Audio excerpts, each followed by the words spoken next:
Even though Mercedes took the podium for the first time this year in Australia, they have acknowledged that it is concept car is not good enough for the present era of Formula 1 cars.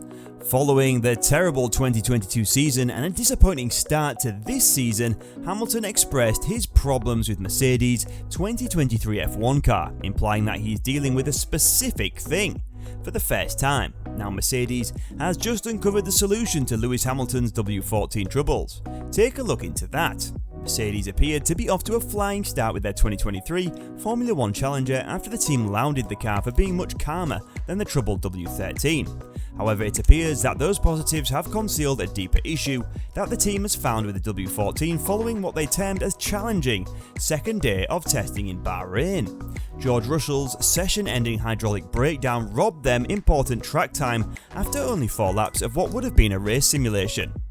The W14 is an evolution of the 2022 car, which was less competitive than Mercedes' previous championship-winning cars.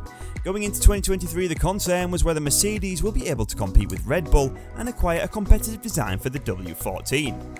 Hear what Hamilton said of the W14 compared to the W13.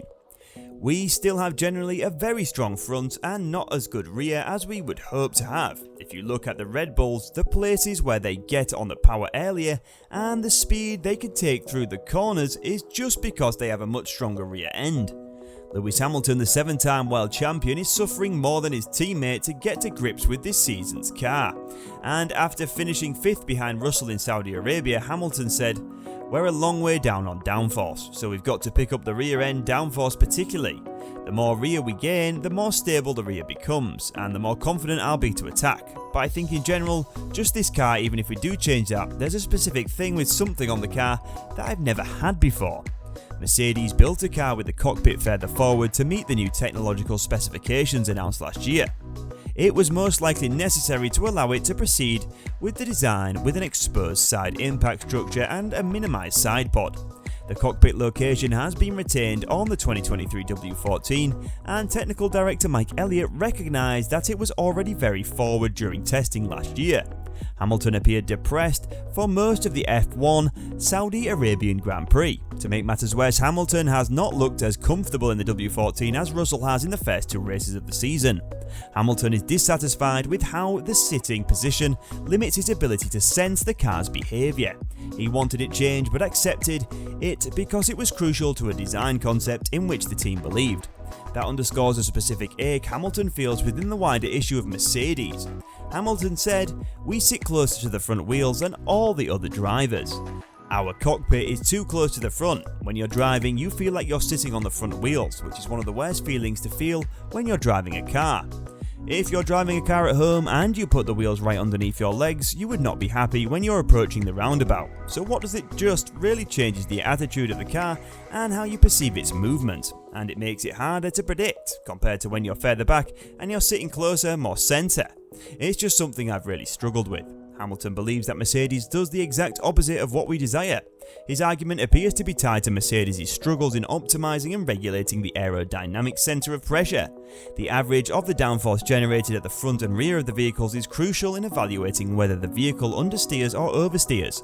Because of the new car's emphasis on ground effect aerodynamics and how hard the floors are pressed, the centre of pressure is farther back than before, from the front of the floor to the throat of the diffuser, which is also slightly further back.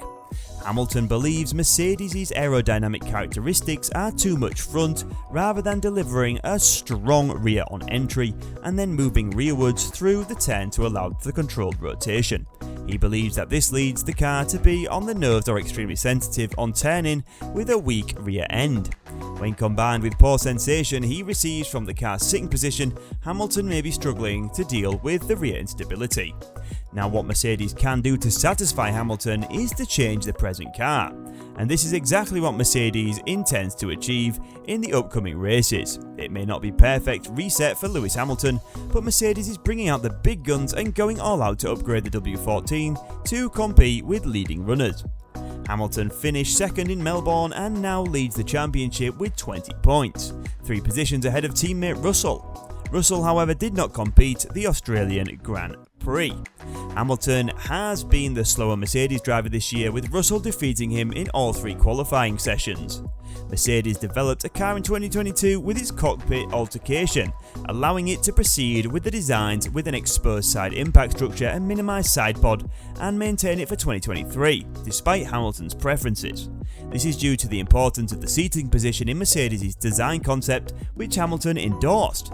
However, the W14 is still not fast enough, and Mercedes is now looking into further drastic changes, particularly with the expected upgrades to the side pods on the B-Spec W14. Hamilton stated, "We're looking at the big concept and the driver position. Obviously, it's one of those things that's the most important, not only in terms of the rational reasons like weight distribution and aerodynamics, but also where the driver has the best feeling in the car. That's something that Lewis was pretty vocal about. A 7-time world champion has an opinion, and that is important to listen to." Hamilton also said, "I still feel uncomfortable in the car. I still don't feel connected to it. So I'm driving as best I can with that disconnect, and I'm working as hard as I can to try and create the connection, but I think it's a long project."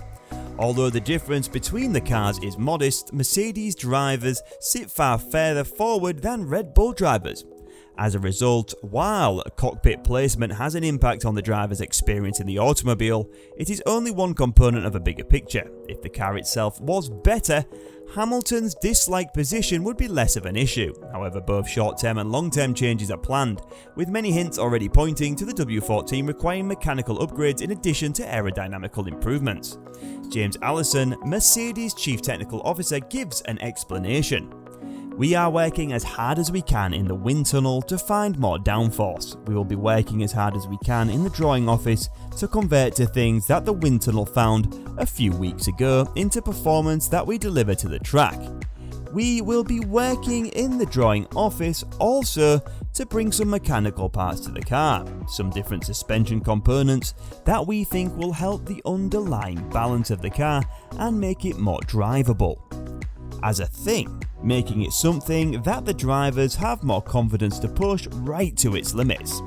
The first significant improvement will undoubtedly be the B-Spec W14, which will receive redesigned side pods. Could this upgrade include a new driving position? Mercedes is aiming to win the driver's title in the 2023 F1 season, and it remains to be seen whether it can resolve issues with W14, which is regarded as an uncompetitive package. So we hope you enjoyed today's video. Make sure to subscribe to the channel and check us out next time for more videos. Bye for now.